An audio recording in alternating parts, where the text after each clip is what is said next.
ये कहानी है दिल्ली के पास एक छोटे से गांव के लड़के राजेश की। 24 साल का वो नौजवान जिसे लोग बिंदास और बेबाक कहते थे। लेकिन 2 साल पहले की एक सर्द रात ने उसकी जिंदगी हमेशा के लिए बदल दी। आज भी जब वो उस रात की दास्तान सुनाता है, उसके हाथ कांप जाते हैं, दिल तेजी से धड़कता है और वो डर जो उस रात उसके अंदर समा गया था, आज भी उसकी नींद उड़ा देता है। ये कहानी है गांव से दूर घने जंगल के बीच खड़े एक पुराने श्रापित अस्पताल की। गांव वाले उसे श्रापित अस्पताल के नाम से जानते हैं। कहते हैं एक जमाने में ये बहुत बड़ा अस्पताल था जहां लोग दूर दूर से इलाज के लिए आते थे। फिर एक रात एक भयानक आग लगी और सब कुछ जलकर राख हो गया। मरीज, डॉक्टर्स, नर्सेस सब उसी आग में खत्म हो गए। तब से यह जगह श्रापित हो गई।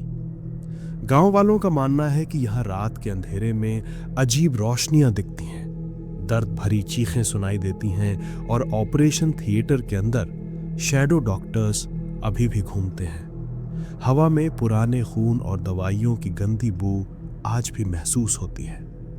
राजेश इन सब बातों को हमेशा मजाक समझता था, पर उस रात जो उसने देखा वो आज भी उसके दिमाग में डर का एक घना साया छोड़ गया है।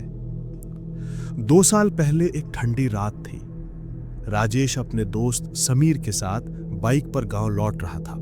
दोनों एक पार्टी से आ रहे थे, थोड़ी दारू पी रखी थी और मस्ती मजाक में लगे हुए थे। रात के करीब 10 बजे होंगे।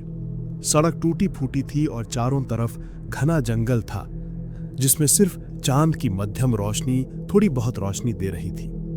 अचानक उनकी बाइक का टायर पंक्चर हो गया। समीर ने घबराते हुए कहा, यार अब क्या करें, गांव तो अभी दूर है और यहां जंगल में कोई दुकान भी नहीं। राजेश ने हिम्मत दी, चल थोड़ी देर रुकते हैं, हो सकता है कोई मदद मिल जाए। तभी समीर की नजर उस पुराने अस्पताल पर पड़ी जो थोड़ी दूर पर दिख रहा था। देख, वो पुरानी बिल्डिंग है, उसके पास रुकते हैं, सुबह तक निकल लेंगे। राजेश हंसा, पागल हो गया क्या? वो श्रापित जगह जहां लोग कहते हैं भूत घूमते हैं। पर बारिश शुरू होने वाली थी और ठंड बढ़ रही थी। उनके पास और कोई चारा नहीं था। मजबूरी में उन्होंने सोचा कि अस्पताल के बाहर ही रुक जाएंगे। बाइक को धकेल कर दोनों उस टूटे हुए गेट तक पहुंचे जिस पर जंग लगा हुआ था। उस पर एक पुराना बोर्ड लटक रहा था, सिटी जनरल हॉस्पिटल। लिखावट इतनी धुंधली थी कि मुश्किल से पढ़ी जा रही थी। अंदर का माहौल बिल्कुल सुनसान था। टूटी फूटी दीवारें, घनी झाड़ियां और एक अजीब सी खामोशी छाई हुई थी। चांद की रोशनी में सब कुछ एक खंडहर जैसा लग रहा था।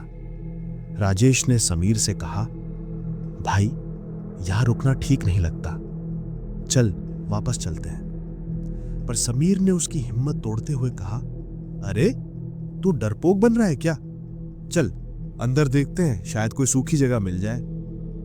राजेश के दिल में डर था, पर समीर के सामने हिम्मत दिखाने के चक्कर में वो अंदर जाने को तैयार हो गया।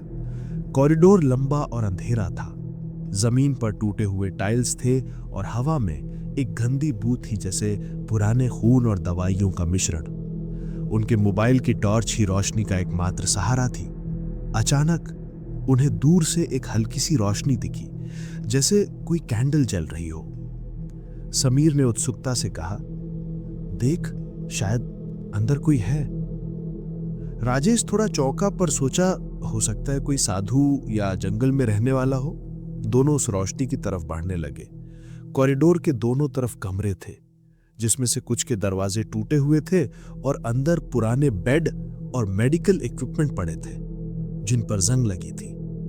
एक कमरे में एक पुराना ऑपरेशन टेबल दिखा, जिस पर अभी भी खून के धब्बे लगे हुए थे। राजेश ने फिर से कहा, भाई ये जगह सही नहीं है, चल वापस। पर समीर ने उसकी बात टाल दी, अरे बस थोड़ी देर, इतना डरने की क्या बात है। तभी एक दर्द भरी चीख सुनाई दी, जो दूर से आई थी पर इतनी तेज थी कि राजेश के कदम वहीं थम जाए। ये क्या था? उसने समीर से पूछा। समीर भी घबराया, पर बनावटी हिम्मत दिखाते हुए बोला, शायद कोई जानवर होगा, जंगल में ऐसी आवाजें आती रहती हैं। पर राजेश जानता था ये किसी जानवर की आवाज नहीं थी, ये एक इंसान की चीख थी।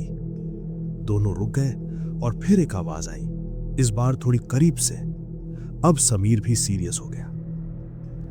टॉर्च की रोशनी में दोनों आगे बढ़े। कॉरिडोर के आखिर में एक बड़ा दरवाजा था जिस पर लिखा था ऑपरेशन थिएटर। दरवाजा आधा खुला था और अंदर से वही रोशनी आ रही थी जो उन्होंने दूर से देखी थी। राजेश ने समीर को रोकने की कोशिश की पर वो अंदर चला गया।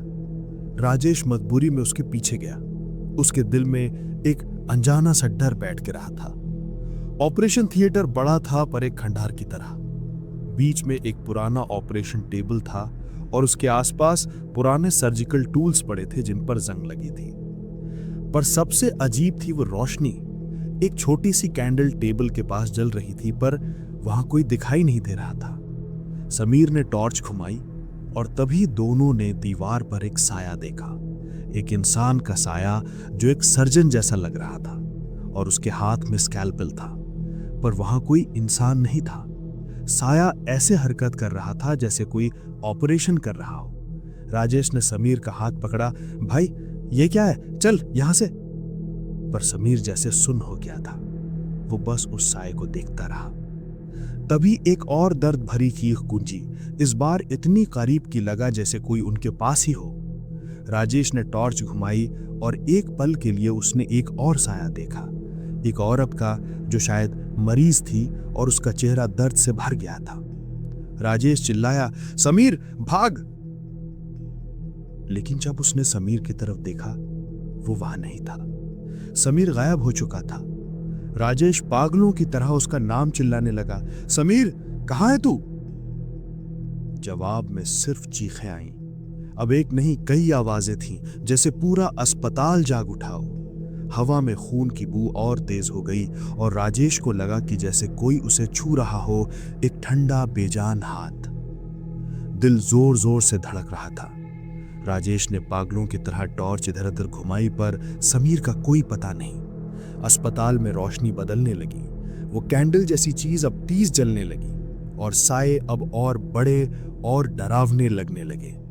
एक साया ऐसे दिखा जैसे वो राजेश की तरफ बढ़ रहा हो। उसने अपनी आंखें बंद की और बस भागने लगा।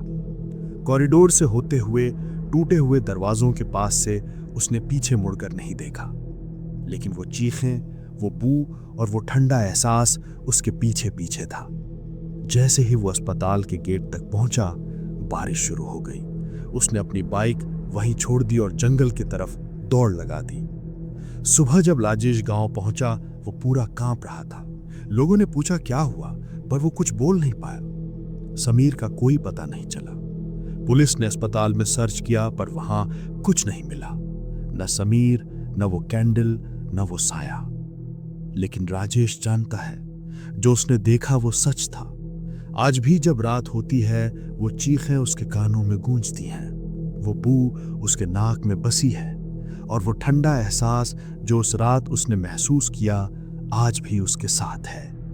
राजेश अब कभी उस जंगल के रास्ते से नहीं जाता, पर वो अस्पताल अभी भी वहां खड़ा है, अपने गहरे राज छुपाए और शायद किसी और का इंतजार कर रहा है।